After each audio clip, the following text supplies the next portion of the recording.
Hi everyone, I'm Isaac from the Chess Summit Network and I'm back with another video. For today's video, I wanted to share a game I played earlier this week, Memorial Day weekend, at the Cherry Blossom Classic. I played in the Open section and I was trying to rebound from what had been one of my worst tournaments ever at the Maryland Open, only scoring 1 out of 5. And I had a tough round to play in my first round. I was playing against the reigning girls 12-year-old world chess champion, so I knew I had a lot to play against and a lot to play for. And I really wanted to show this game, not just because I won and I was really excited with how the game turned out, but also because I believed it really had an important message. And, a lot of times you hear younger players say, well, if you're playing someone higher rated, play for a draw. And I don't really like that methodology because in order to play for a draw, you're not exactly looking for ways to go about winning a game. And that means that you're not exactly playing at your best. But rather, the mentality I brought to this game was, I'm going to play as solid as I can, maintain as many winning opportunities as possible, while making sure my opponent has no easy path to victory. And this maximized my ability to get a result, and it let me win in the end game. So, that being said, let's go ahead and start going over this game. So I'm playing white, my opponent's playing black. So I played my favorite English defense, and we played a line that I had gone over several times, and I have a choice to make in terms of the strategy that I use. One idea is that I can try to play for general positional ideas in the center and on the queen side. Another one is I can go for h4, h5 pushes at some point and be a little bit more aggressive. Me coming off of my worst tournament ever and realizing that I had a tough assignment for this first game, I decided to play as solid as possible. I wanted my opponent, if she was better than me, to just beat me while I'm playing at my best and while I'm playing with what I'm most comfortable with. So I decided to go for a more positional line, knight c3, knight b6.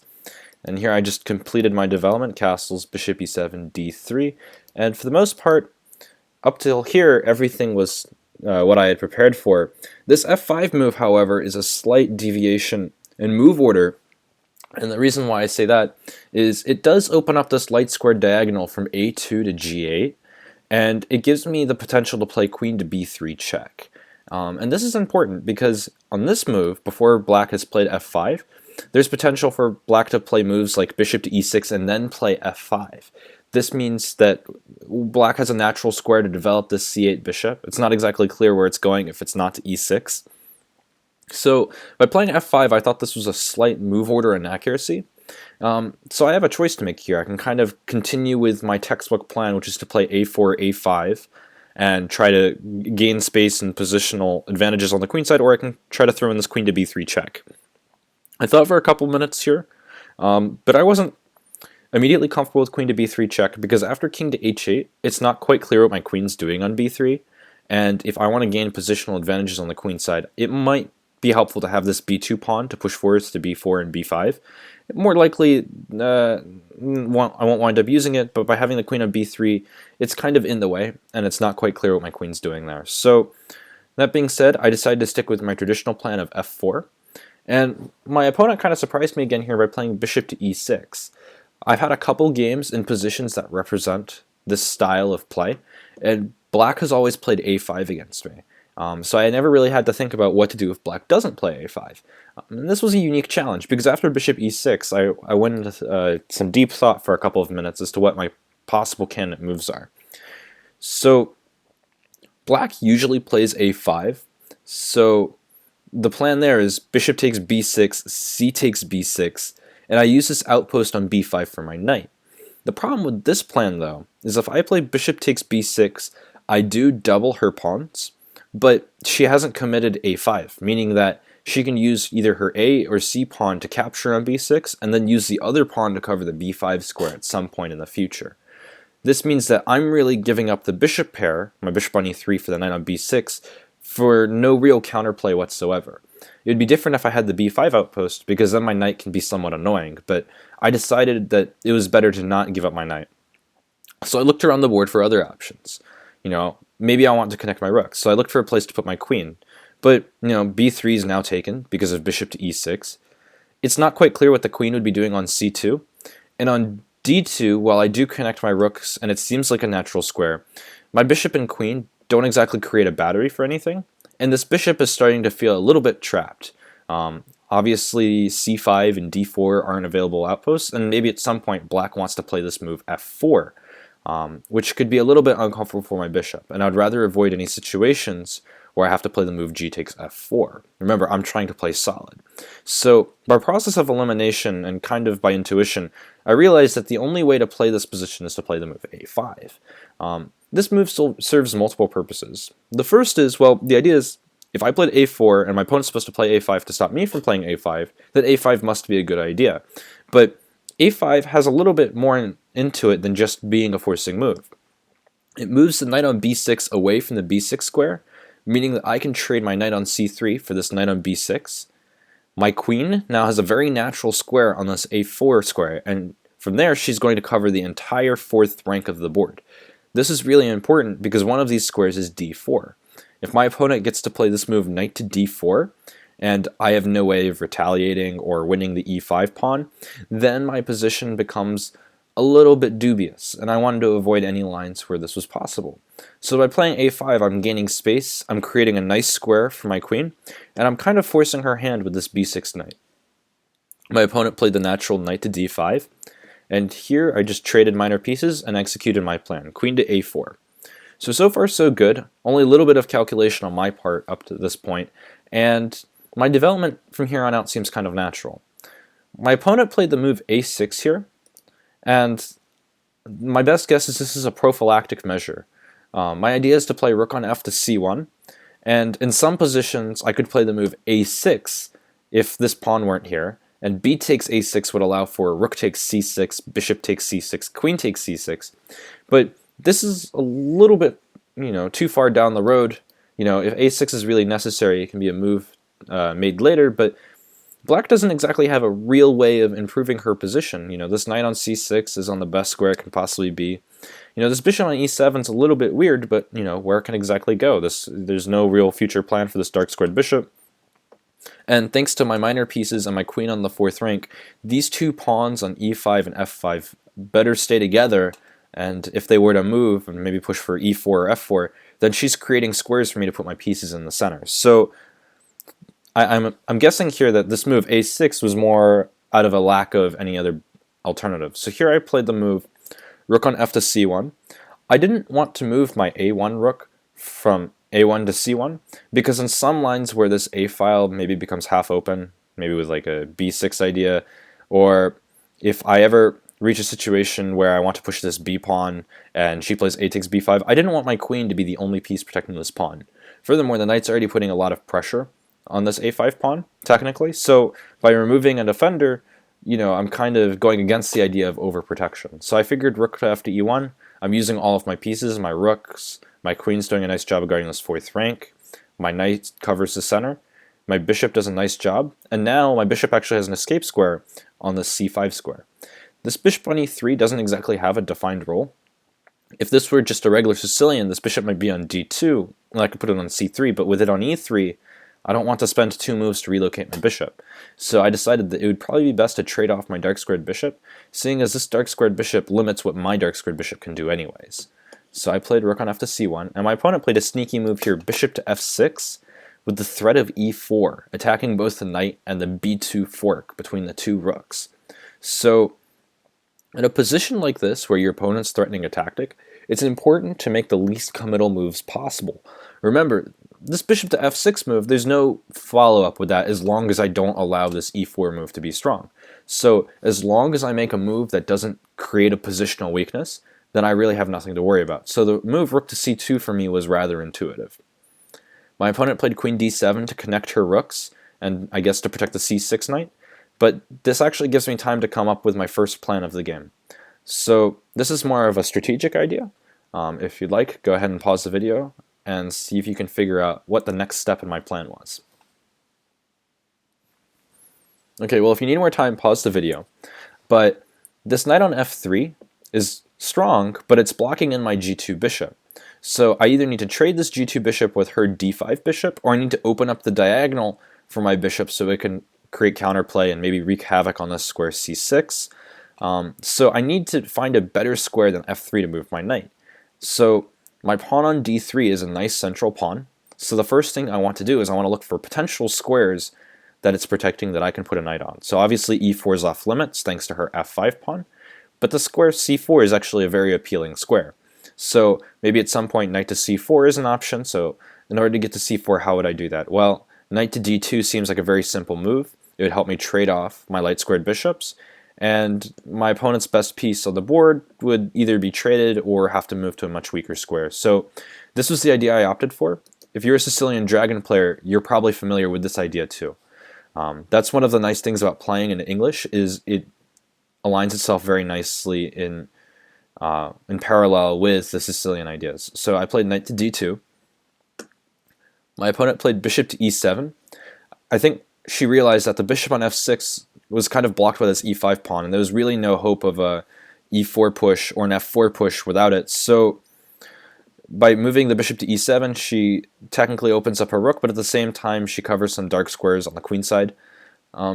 This doesn't really affect my plan. In fact, I'm still going to aim for trading light squares bishops, so bishop takes d5, queen takes d5, and at some point I'm just going to play the move bishop to c5 and try to make the position favor me. I have the two central pawns, so I can take confidence in my position, knowing that with the two central pawns I should be better in most endgames. So here is a critical moment in the game. I need to be active, but I need to maintain solidarity. For example, if it were black's turn, the move rook on f to d8 or the move rook on a to d8 would strengthen this queen from d5, and this piece can actually be kind of annoying. And the last thing you want to do when you're trying to just hold a solid position, so that way you can look for potential counterplay, is to let your opponent activate their pieces. So in this position, I decided it would be in my best interest to trade queens, seeing that the e and the f pawn pushes were no longer really a factor, and the queen on d5 is somewhat annoying. So I have two options to try to pin the queen to the king. I have queen to b3 and queen to c4. This one's kind of counterintuitive, but why don't you pause the video and try to figure out which move is a better move, queen c4 or queen to b3. So this is actually a critical decision. If you haven't figured it out, continue calculating, but if you play the move queen to c4, you're only threatening the queen, meaning that black doesn't actually have to play queen takes c4. She can continue with her plan of centralizing one of her rooks, and if I were to capture on d5, now black recaptures on d5, and even black might be slightly better thanks to the pressure on a5. The b4 square is hers, so the move b4 for me is not exactly possible. So this isn't really an option. So the move queen to b3 is better because it also attacks the b7 pawn. So a move like rook on a to d8, she better be careful of ideas like queen takes b7 followed by queen takes a6 and then queen to c4. This would be pretty annoying for black to have to deal with. So I played the move queen b3, and after a couple minutes, my opponent realized that her best option was to also capture my queen. So queen takes b3, knight takes b3, she plays rook on a to d8, and I continue working with my plan here. Bishop to c5, bishop takes c5, and I decided to play rook takes d5, so my knight on b3 is still covering the d4 square. In this position, obviously, if my knight leaves, it gives her the ability to play knight to d4 herself, which could be annoying in some lines, seeing as this e2 pawn is really strong here, and I don't want to push it forward because I would weaken the d3 pawn. So I played the move rook takes c5, and I think out of too much respect for my opponent, I actually offered a draw here. And my thought process was, this knight on c6 is kind of stuck. If it moves, c7 is hanging, and then I'm better. But I know my opponent's a stronger player than that. But if my opponent kind of just sits behind the 5th rank and holds the position and doesn't move this knight, it's going to be very hard for me to make progress. My knight on b3 is only serving defensive purposes. There's no offensive plan with this knight. And I can play rook on a to c1 and take control of this half-open file. But as long as this knight's here on c6, there's no easy way for me to exploit that. And I can't move my knight out of the way and play b4 without allowing knight to d4. So I offered a draw. I probably should have just played on regardless of my assessment of the position. But my opponent decided to play on. I guess I should be grateful for that. So my opponent played rook to f6. And there's actually a sneaky idea behind this move. My opponent wants to play the move b6, because after a takes b6, c takes b6, the knight's not hanging, whereas before, if she just plays b6, obviously rook takes c6. But after rook to f6, if she can pull this off without having a hanging a pawn, well then she has a 2v1 on the queen side. And when you're in the endgame, one of the main goals is to create passed pawns. And my goal is to not let her use this queenside majority against my two pawns here to favor her. And with this d pawn here, as long as I don't trade off pawns willy-nilly, I should have a slight edge in that sense. So I played the move rook on a to c1. Obviously now the move b6 would lose to rook takes c6. And I had said earlier that if black holds behind the 5th rank, it's probably equal. And I think that this is where I started to get a little bit of initiative and really started to think I could win this game when my opponent played this move e4. So I have a lot of options here to calculate, and this was probably the toughest move for me during the game. I can play d takes e4, and this is the move I calculated the most, but I can also play the move d4, or I can leave my pawn on d3. And this is by no means an easy decision. Well, you can eliminate leaving the pawn on d3, because in the best case scenario, I'm going to have an isolated pawn on d3. And I want to make sure I have solid pawns in the center, not weak, under pushed pawns. So I didn't want to leave the pawn on d3, so I have two courses of action. I can play d4, or I can play d takes e4. Let's take a look at d takes e4 first, since this is the most critical line. So I looked at d takes e4, f takes e4, but then I realized my opponent's just opened up the f file for her rook, and she's either ready to create a battery, or she's ready to find play along the d file. And she would actually control both of the files in the position if she would do that, this half open file and this whole open file on the d file. And if I'm not careful, my opponent can actually exert a lot of pressure on this f2 square using her rooks under knight. So d takes e4 plays into her hands a little bit. After all, she did play the move e4 to provoke this trade. So I put that one on the shelf for a little bit, and I thought about the move d4. I thought this was a sneaky idea. The idea behind d4 is the knight on c6 is pinned to the c7 pawn. So if knight takes d4, knight takes d4, rook takes d4, I get one move, rook takes c7, so we're equal in material, but I also have a rook on the 7th. And my intuition told me that having a rook on the 7th was more important than having two central pawns in this endgame. After all, it would be a 2-on-2, a 4-on-4, but I would have the more active piece play, which would give me better chances for a result.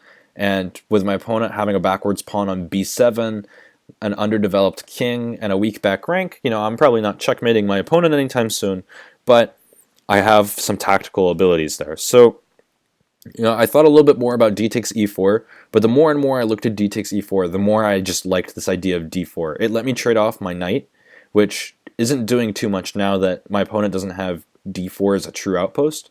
So it let me trade off my bad knight for her good knight, and it let me activate my rook. This just seemed like something I had to go for. So I played d4, and we traded, and now I took on c7. My opponent played rook to b4, and I have to protect the b2 pawn, and I want to keep my rooks together on the c file. So rather than playing rook on c7 to c2, I just used my other rook. Remember, I like the fact that I have the activity on the c7 square and on the 7th rank, so I wanted to leave this rook here. And here my opponent played f4. And up until this point, I knew that I'd either been equal or maybe just very slightly better, but my opponent didn't address the fact that I have a rook on the 7th rank, and I don't really think appreciated the full capabilities that I have with this move. So my next move is actually really sneaky, and if you can find this move, you're probably a pretty strong player.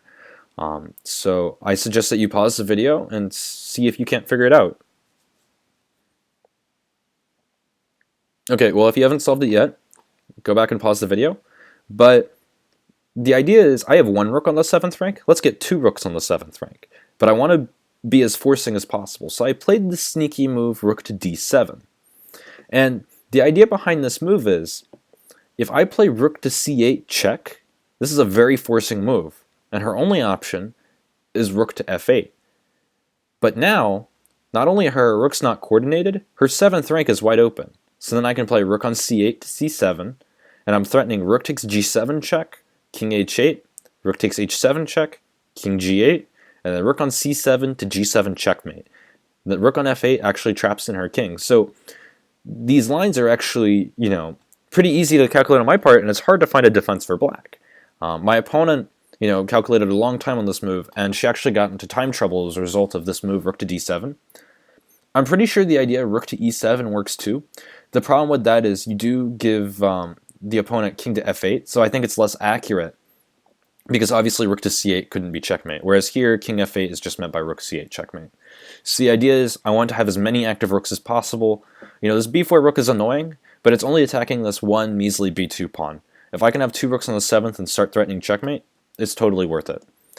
So here my opponent played rook to c6, and this may have been her only defense, but it does leave her open to a quick tactic that I had seen going into this move. Let's see if you can figure it out. So the key again is to look for all of your forcing moves, and the theme is using the damaging 7th rank rook. And because the rooks aren't coordinated for black, they can't exactly protect each other. So this opens her up to a pretty quick tactic, rook takes b7. And now if she takes one of my rooks, I actually get to take the other. So rook takes b7 will result in rook takes c6. But it was important that I also calculated out these endgames to make sure I was still ahead of pawn. That's the most important part. And in some lines, I needed to make sure after rook takes c2, I wasn't getting checkmated after ideas like f3. So in the game, I had calculated, well, if rook takes b7, I can play rook takes c6. And now both the f4 and the a6 pawns are hanging.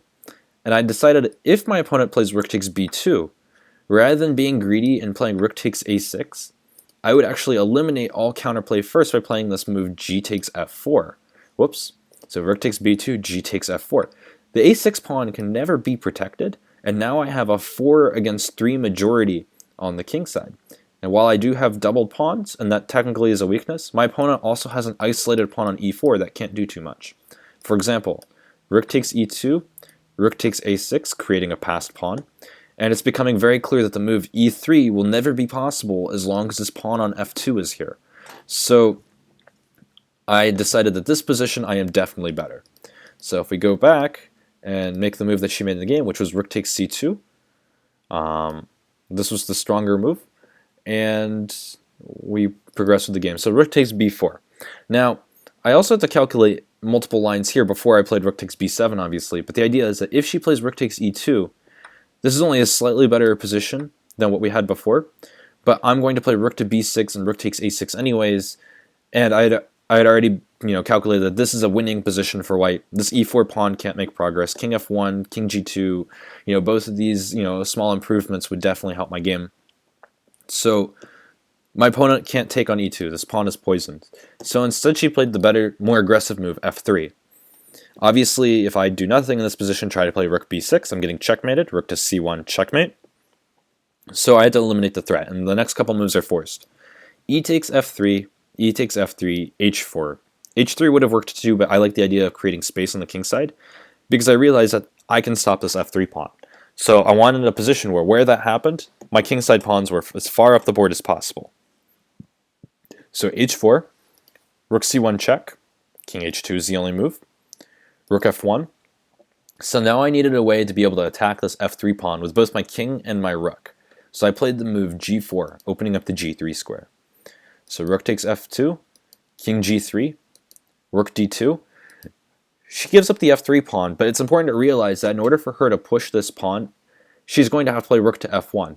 And every chess player knows that rooks belong behind passed pawn. It's not in front of them, because it diminishes the amount of space that they have. So a move like rook to f1 could come into serious problems after rook to f4. I have two attackers on the pawn, and if she tries to play rook to a1 or rook to b1, b4 should be more than enough to keep a solid position, and then I can actually take the f-pawn with my king. So that being said, I wasn't really too worried here about this f-pawn ever promoting. This is never really a threat, and my opponent realized this too.